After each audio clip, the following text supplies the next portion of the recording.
Starfield has gone gold, meaning the game is ready for its launch on September 6th. We also have a ton of new information on companions, faction quests, crime and more from a Q&A with the developers, so I'll talk you through everything you need to know in this video. And if you already want to get ready for the launch of the game, well, then you're in luck. Because alongside the announcement that the game had gone gold, Bethesda also confirmed the preload times for the game. Xbox players can start preloading the game right now, whereas PC players will have to wait until August 30th to download via Steam. You might want to make some space first though, as the reported download size for the game is almost 140 gigs on PC, with the download on console clocking in at 126. Also good to note is that if you pre-ordered the digital premium or Constellation edition of the game, you'll have early access to the game starting September 1st, so make sure it is on your hard drive by then. But even more exciting than this news was the new info that came from a developer Q&A hosted in the Starfield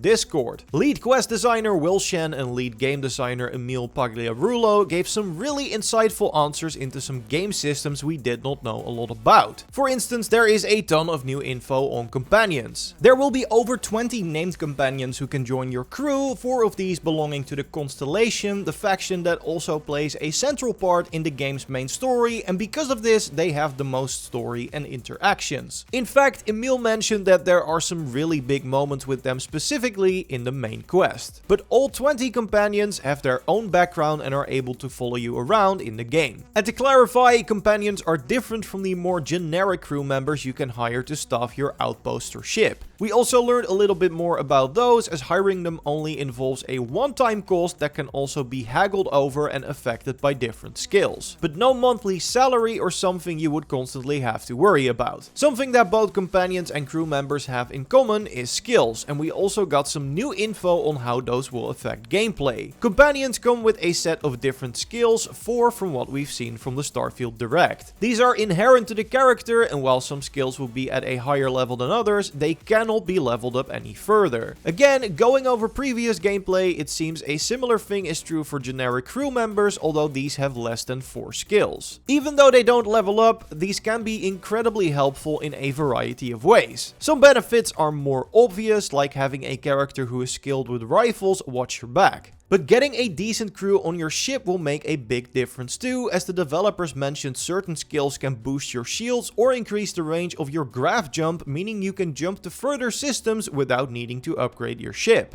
And in some cases they even stack with yours, so if both you and a crewmate have some levels in astrodynamics, your graph jump range is even further increased. Honestly, this makes me really excited to hunt out the best crew for my ship. And it also makes me think that having a bigger ship is really good, as that means you can fit more crew on it. Before we move on to more exciting news, if you enjoyed the video so far, then leaving a like would be awesome, and don't forget to subscribe, as there is a lot more Starfield content coming in the future. Now, something I'm personally very excited about are the various faction quests. I've always considered these to be some of the best content in both the Fallout and Elder Scrolls games, and it sounds like Bethesda is definitely carrying this strength forward into their next project. Producer Jamie Mallory mentioned in a recent interview that she is pleasantly surprised by the incredible variety in their storylines, referring to the faction quests. She went on to say that the amount of content packed into these faction storylines is truly astonishing, and that the rewards are well worth the extra time and effort. The developer Q&A also had some interesting info, noting that all of the playable factions can be completed independently. But quests for one faction can include you interacting with another, as working for the pirate faction Crimson Fleet sees you infiltrating the military branch of the United Colonies. Vice versa, working with the UC has you going undercover as a Crimson Fleet pirate, and in both cases it is up to you to decide who to help and who to betray. It sounds like a really cool questline, and there's also the promise of some cool loot to be had from this too. And if you want to learn more about these factions or the Starfield universe in general, then reading up on some terminals is always a good start. According to Jamie Mallory, these will give players more insight into the story and lore for the area they are currently in. I expect these to work in a similar fashion as the terminals in the Fallout games, where you can read through logs, messages and the like to learn more about what happened in certain places. And who knows, maybe after reading up on the Crimson fleet, you might decide that being a pirate is not so bad after all. On the note of piracy, the developer Q&A gave us an update on how some of the game's criminal activities and consequences will work. When it comes to smuggling, we learned that major settlements have security ships in orbit that will scan you for illegal contraband. Your way out is a special ship module which hides the contraband so you can sell it planetside. But being scanned for contraband might not be the only danger to your stolen cargo, as Jamie mentioned in her interview that having stolen cargo on board adds a slight element of risk during dogfights. Which leads me to believe that if an enemy ship blows up your cargo bay, you lose whatever you were carrying. The Q&A also mentioned that the prices for both buying and selling can change based on the skills you choose. One of these, I imagine, is the bargaining skill. If so, that skill might also come in handy to haggle out any fines you need to pay, as the developers also confirmed that there will be consequences to your crimes if you get caught. You have the option to pay a fine, resist arrest and try and escape, or go to jail. Which sounds very similar to Skyrim, in which going to jail meant you had the option to try and break out or serve time and lose XP progress on some of your skills. Now the skill system in Starfield is very different, so I wonder how that's going to work, but other than that, I think we're looking at a similar system. If you'd rather be a more upstanding citizen, why not invest in some real estate? Because there are multiple houses you can buy in Starfield's universe. There will be one in every major city, which from what we know are New Atlantis, Aquila, Neon and Sidonia. Some of these will be purchasable, others are a reward for specific quests. I imagine we're also allowed to do some interior decorating too, considering the game already has the tools in place for that thanks to the outpost creation system. And there is of course one extra house you at least get to visit whenever you want, because when you take the kid stuff trait during character creation, you can stop by your parents' house. We learned that the models for these are actually based on the character you make in character creation, like your dad was in Fallout 3. There's also seemingly a benefit to picking this trait, as Emil hinted that your parents will give you stuff. Maybe a nice birthday present? I don't know, but it's cool to see that these characters change depending on what character you make. Now we've talked a lot about things you can do, but the Q&A also clarified a couple of things you can't do. Mechs are a definite no, even though a recent animated story short made a lot of people speculate that we would be able to pilot them. Todd already said no vehicles, and now Emil definitively closed the door, saying that mechs are not usable. He did mention an old mech battleground that we can maybe visit, so we should at least be able to see them, but the only thing we'll be piloting in Starfield is our own ship. Also good to note is that things like trade routes and mining operations that take time only progress when you're actively playing, meaning that you can't turn off the console and come back the next day to claim your rewards. I would imagine standing idle and leaving the game open would still work, but at that point why not just play the game and come back when those projects are done. And finally, the devs also gave a lot of insight on whether or not a full non-lethal playthrough would be possible for the game, and the short answer is not really. Both Emil and Will mentioned a lot of things that will help you kill less people in a playthrough, like speech challenges to convince someone not to fight you or non-lethal weapons, but while you might get by without firing a weapon most of the time, according to the devs, a full non-lethal playthrough for various reasons wasn't totally feasible. Still, all this new info got me super stoked, and we'll of course be hearing more about the game over the coming weeks. Not only does Xbox have big plans for Gamescom, which is right around the corner, we also learned that there might be an interactive launch event for Starfield 2.